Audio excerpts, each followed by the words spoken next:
भारत माता की जय। वंदे मातरम। जय हिंद। इनकलाब जिंदाबाद। भारत वर्ष के सभी नौजवान साथियों, माताओं, बहनों को मेरा प्रणाम। मैं शिव पाठक। आज बहुत ही दुख है कि कल हमारा एक वीर जवान जिसने आत्महत्या किया, वन रैंक वन पेंशन के मामले को लेकर के दिल्ली में धरना प्रदर्शन कर रहा था और उसने जहर की गोली खा के अपने आप को शहीद कर लिया। बहुत ही कष्ट और दुख है जिसे शब्दों में बयान कर पाना शायद हमारे लिए संभव नहीं होगा। मैं उस सैनिक को, भूतपूर्व सैनिक को, जिसने ये इस तरीके से अपनी जान दिया, इसके लिए हमें बहुत ही कष्ट और दिल से बहुत ही दुख है। मैं उस सैनिक को प्रति संवेदना व्यक्त करता हूं और उसको आत्मा की शांति के लिए भगवान महाकाल से प्रार्थना करता हूं एवं भगवान से मेरी ये प्रार्थना है कि उनके परिवार को ये दुख, असमय आए हुए दुख को सहन करने की मां भगवती कृपा प्रदान करें। दुख इस चीज का है कि पूरी जवानी खपा दिया उसने, जो है सेना में, और भारतीय सेना का गौरव बढ़ाते हुए, बॉर्डर की रक्षा करते हुए, और रिटायरमेंट के बाद उसे धरने पर बैठना पड़ा और उसके बाद अंततः हद तब हो गई जब उसने पेंशन के लिए अपने प्राणों का न्यौछावर कर दिया, सुसाइड कर लिया।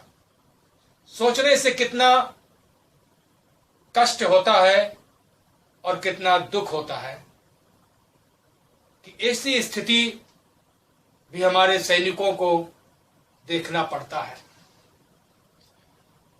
बॉर्डर पर तो वे जान की बाजी लगाकर दुश्मनों के साथ लड़ते ही हैं और उसके बाद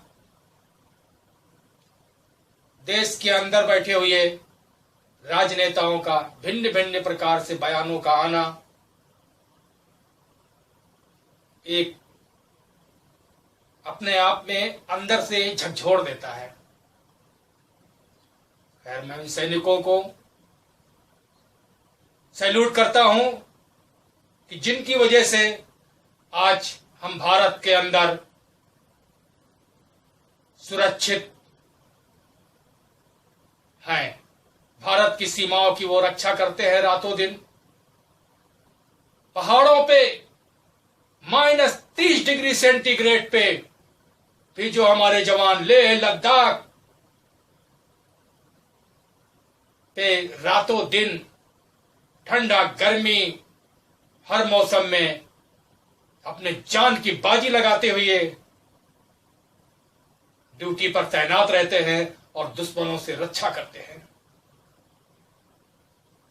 ऐसे सैनिकों के जज्बे को सैल्यूट है, प्रणाम है।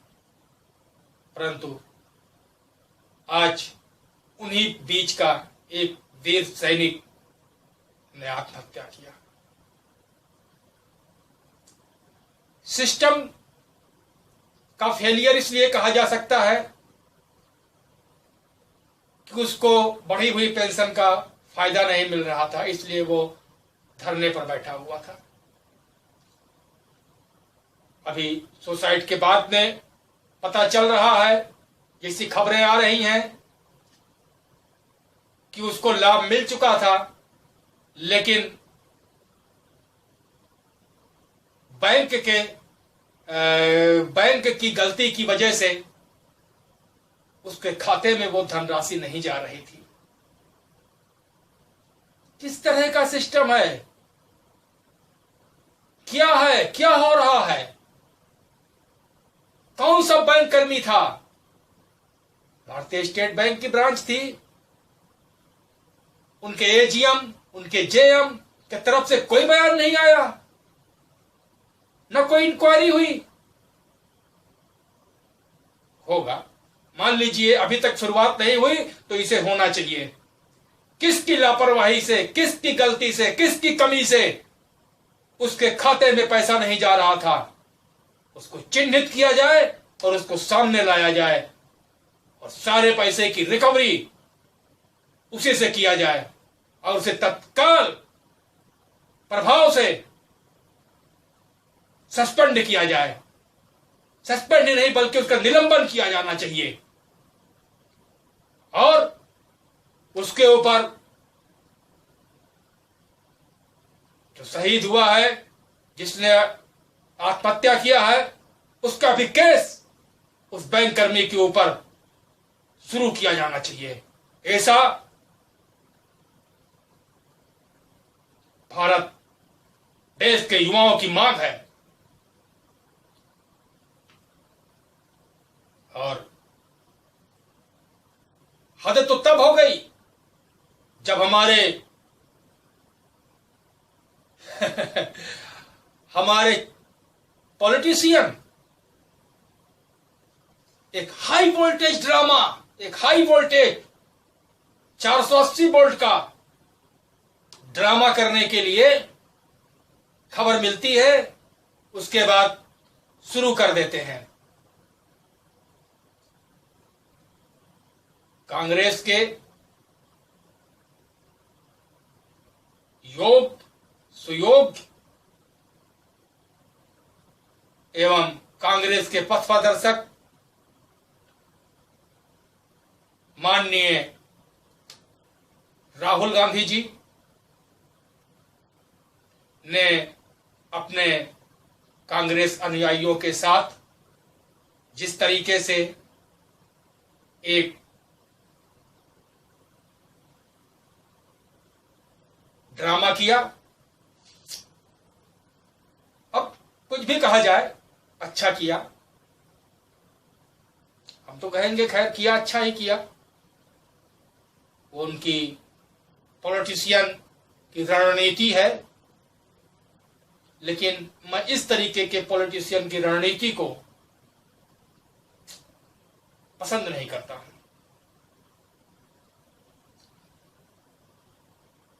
कांग्रेस के युवराज, कांग्रेस में सर्वश्रेष्ठ महाज्ञानी युवराज माननीय राहुल गांधी जी के नेतृत्व में जिस तरीके से कांग्रेसियों की भीड़ एक हाई वोल्टेज ड्रामा करने के लिए मीडिया के साथ पहुंचती है, कब और कहां? मैं पूछना चाहता हूं कि अगर उनको इतनी ही फिक्र थी उस सैनिक की या उन सैनिकों की या पूरे देशवासियों की, तो जब वो दिल्ली में ही रहते हैं, दिल्ली में ही धरना प्रदर्शन हो रहा था और आज 1-2 दिनों से नहीं कई दिनों से चल रहा था, तब उनको क्या पता नहीं चला था कि सैनिकों के इस तरीके से वहां पे धरना हो रहा है? हमें जानना चाहिए वो हमारे देश के सैनिक है, क्या प्रॉब्लम है, क्या दिक्कत है, क्यों नहीं इसकी समस्या का समाधान हो रहा है, क्यों नहीं इसको फायदा मिल रहा है, कहां से क्या है, उसके कागजात को लेकर के बैंकों में जाना चाहिए, वहां पता करना चाहिए कि क्या है, फॉल्ट किधर से हो रहा है, पूरी जांच करनी चाहिए। उनके पास तो सारे सिस्टम है, पैसा है, पैसा बोलता है। हर तरीके से, जिस तरीके से आज 60 सालों से हिंदुस्तान को जो है राज करके पैसा इकट्ठा किया है, उस पैसे का सदुपयोग कहां किया उन्होंने? हमें तो नहीं दिखता किसी तरह से कहीं सदुपयोग किया हो। और उसके बाद अपने राजनीतिक फायदे के लिए, मात्र राजनीतिक फायदे के लिए एक हाई वोल्टेज ड्रामा मीडिया के साथ पहुंच करके कि टीवी पे जो है हमारा न्यूज आ जाए, इसके लिए परेशान होकर के वहां पहुंच जाते हैं ड्रामा करने के लिए। तो गिरफ्तारी देते हैं, जानते हैं कि इस गिरफ्तारी में से क्या होगा, छूटना है। गिरफ्तार होंगे, छूट जाएंगे, पब्लिसिटी मिल जाएगी। हिंदुस्तान की जनता बेवकूफ है, बेवकूफ बन जाएगी, वाहवाही होगी, नारे लगेंगे। उसके बाद में जो है हमें जो है छूट जाना ही है, छूट के चले आएंगे। अपना जो है वोट बैंक सीधा हो जाएगा कि हम बहुत बड़े देशभक्त हैं, उस बैंक सीधा हो जाएगा और हमें इलेक्शन जीत करके मुख्यमंत्री प्रधानमंत्री बन जाएंगे। इसके अलावा क्या सोच थी, बताएं हमें। देशभक्त है मैं, तो क्या किया? अगर सैनिकों के प्रति उनकी सही आस्था है तो मैं पूछना चाहता हूं माननीय केजरीवाल जी से, उनसे भी, उन्होंने भी एक हाई वोल्टेज ड्रामा किया था। करीब 2-3 घंटे जो है बाहर खड़े थे, 3 घंटे घाम में बिताए और बहुत परेशान थे। परिवार से मिलने के लिए क्या उखाड़ के दे देते परिवार को? वो क्या दे देते? दिल्ली के मुख्यमंत्री हैं, अभी तक उनके तरफ से किसी तरीके की जो है सहयोग राशि का ऐलान हमने तो नहीं सुना कि 20 लाख 10 लाख का ऐलान कर दिया हो कि मैं इनके परिवारों को देता हूं। ये काम तो घर बैठ करके अपने जो है ऑफिस में बैठ के भी कर सकते थे। 3 घंटे धूप में खड़े रहे माननीय केजरीवाल जी, धूप में खड़े रहे, ये हुआ मिलने के लिए। एक हाई वोल्टेज ड्रामा मीडिया में चलाने के लिए जिस तरीके से आम आदमी पार्टी हमेशा से करती आ रही है। पहले क्यों नहीं गए? क्या दिल्ली 1000 किलोमीटर दूर था उनके घर से? जंतर मंतर जहां पे वो धरना दे रहा था, कितना दूर था? पहले क्यों नहीं गए वो? उसके बातों के मुद्दों को पहले क्यों नहीं उठाया? आज मीडिया में बने रहने के लिए ये वक्तव्य दिया जा रहा है कि हम बहुत बड़े हमदर्द हैं। क्या है ये? राजनीतिक फायदे के लिए आदमी इतना गिर रहा है, और गिर क्या रहा है वो नहीं समझता है कि बेवकूफ बनाया जा रहा है, दुनिया को, समाज को बेवकूफ बनाया जा रहा है। कुछ उनके साथ वाले जो सोचते हैं कि कुछ करना तो है नहीं, साथ में लगे रहो नेताजी के, कहीं किसी भ्रष्टाचार में या किसी मामले में या किसी दलाली में या कहीं कुछ जो है नेताजी के साथ है तो कुछ फायदा मिल जाएगा। एक वो रहेगा कि हाँ नेताजी के बहुत बड़े साथ में है, बहुत बड़े भक्ति है नेताजी के ये। और थोड़ा सा इस तरीके के हाई वोल्टेज ड्रामे में थोड़ा सा उनकी फोटो वोटो भी आ जाएगी मीडिया में, जो टीवी उवी पे चल जाएगी, थोड़ा सा जो है हल्ला मच जाएगा कि हाँ नेताजी के साथ बहुत बड़ा तीर मार रहे थे ये, बहुत कुछ कर रहे थे ये, बहुत बड़े देशभक्त हैं। अगर इतना ही फिक्र था इन केजरीवाल और जो है राहुल बाबा को, तो जितने भी सैनिक हमारे आज तक सीज फायर के उल्लंघन में या आतंकवादियों के साथ मारे गए हैं वो, या अभी जो है जो आतंकवादियों से मुठभेड़ के दौरान जिसकी गला रेत के हत्या किया गया था, वो इन लोगों के अंतिम संस्कार में क्यों नहीं गए? देश के सैनिक के प्रति उनकी बड़ी आस्था है, बहुत बड़ी जो है उनको दिक्कतें हो रही हैं सैनिक के प्रति, तो क्यों नहीं गए इन लोगों के पास? इनकी अंतिम संस्कार की यात्राओं में क्यों नहीं गए? इनके लिए संवेदना क्यों नहीं व्यक्त किया? इनके लिए क्यों नहीं रोए? क्योंकि उसमें उन्हें कोई अपना राजनीतिक फायदा नहीं नजर आ रहा था, सिर्फ जाते मदद करने प्रति सिर्फ नुकसान ही था, कोई फायदा नहीं मिलना था, इसलिए नहीं गए। और इसमें उन्हें फायदा दिख रहा है इसलिए गए। हमारे देश के वीर क्रांतिकारियों ने इस तरीके की राजनीति करने के लिए, भारत के को आजाद कराने के लिए अपनी शहादत दिया था, कुर्बानी दिया था।